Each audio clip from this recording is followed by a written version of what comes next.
beginning, you were asking about Prime Minister Modi's visit to I can Anuradhapura. pose the question again. Am I audible to you right now? Yes, yes. Yeah. So my question to you was, can you help us understand the importance of Anuradhapura in Sri Lankan history?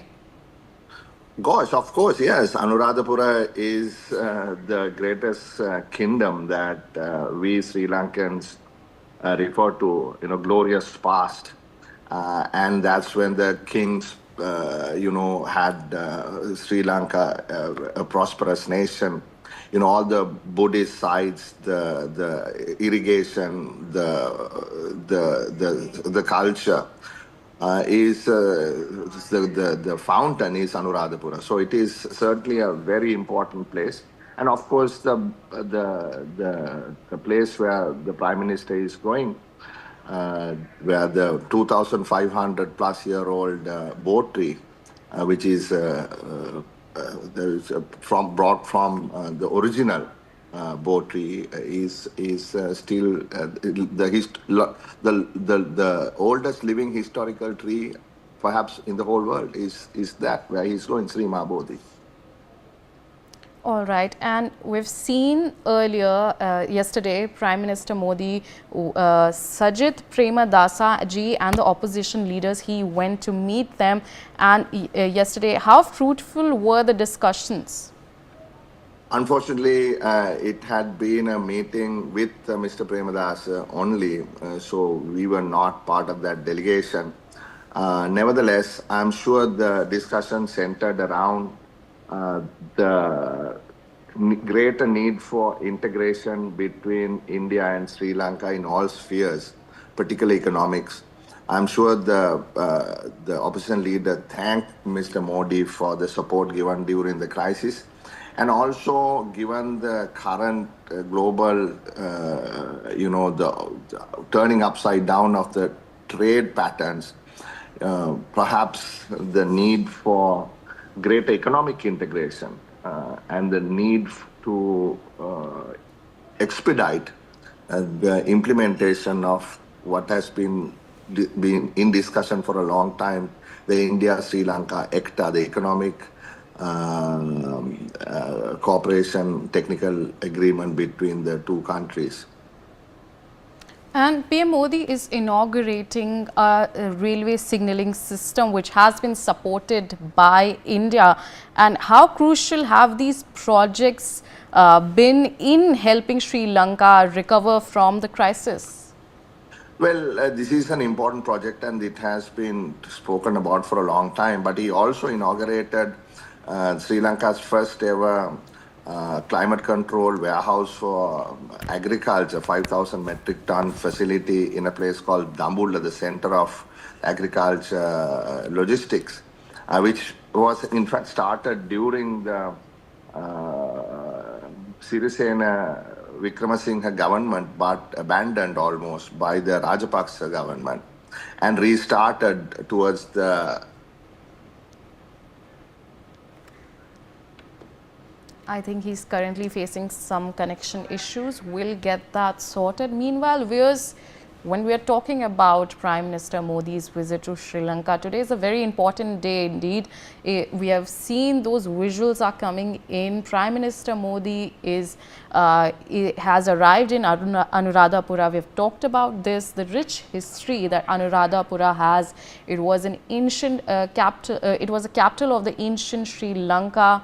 So it has a very deep significance and a sacred connect with India. We've talked about how Ashoka sent the princess and the Prince Mahendra and Princess Sangamitra to Anuradhapura, and even Princess Sangamitra, she brought a sapling of the Bodhi tree that you can see in Gaya. She brought a sapling to Gaya. So it has a very deep significance. It also has a very deep significance in terms of the fact that PM Modi is set to inaugurate a railway signalling system, a railway line in Anuradhapura, and that is being supported, and it is being supported by India. And we have seen now this visit plays a very crucial play and a very important visit in terms of refreshing those bilateral ties between India and Sri Lanka. We have our guest back with us on the telecast. Harsha de Silva is back with us. If you're audible to me, I would like to pose that question once again to you. The fact that PM Modi is inaugurating a railway signaling system in Anuradhapura, and it is being supported by India. How crucial do you think these projects are in helping Sri Lanka recover from the crisis? Yeah, this is the thing. I mean, it is an important project. It's not just railways. We are also signing MOUs between the grid connectivity between India and Sri Lanka, a petroleum hub in Trincomalee, and so on. But he also opened Sri Lanka's first ever the large-scale climate control warehouse for farmers in Dambulla, which is the central logistics operation in Sri Lanka. In fact, it was started during the Vikramasinghe Sirisena government, but the Rajapaksa government ignored it. And towards the end of the Vikramasinghe's second government term after the crisis, we were able to complete it. And yesterday it was inaugurated, which means a lot to the farmer community. So a lot of the projects that India has supported Sri Lanka that help people in general are appreciated by all. All right. And how important do you think is Prime Minister Modi's visit to Sri Lanka in refreshing the bilateral ties between India and Sri Lanka? I mean, it is ironic that this government, the people in the JVP, were the ones that were totally anti-India. You know, I don't need to go back in history, but the disruption that happened in this country because of the relationship that Sri Lanka had with India. So it is ironic that President Disanayak welcoming Prime Minister Modi and warmly welcoming and reciprocated equally, if not more, by Prime Minister Modi. So it is a reset for the party that is in office because with everyone else, the relationship had been very strong, very solid, and almost taken for granted, if I may so. So this is new, and I'm glad it is happening because Sri Lanka's closest ally, greatest friend is India, and people like myself, currently we are in the opposition, but have been proposing that we strengthen the relationship even much further, that we get into actually a sustainable and comprehensive economic partnership with India. And given the current scenario globally with the trade wars, it is imperative that we do that. So therefore, not just exchanges in culture, in tourism, and in other areas, but economics, I think, is the most important thing. Because if you look at the southern 5 states and the rate at which they are growing, we are just, few kilometers away from the southern tip of India. So there's so much for both India and Sri Lanka to gain by strengthening the economic cooperation and particularly air travel to make it easier for businesses to operate between the two countries. So that's our general view. And how do you think is the economic recovery shaping up in Sri Lanka? Well, I mean, most of the hard work was done by President Vikramasinghe to stabilize the economy. So when President Dissanayake took over, the interest rates were stable, down from 35% to about 7-8%. Inflation was stable, down from 70% to almost 0%. And the exchange rate was stable, gone up to 370 to the US dollar, down to 300.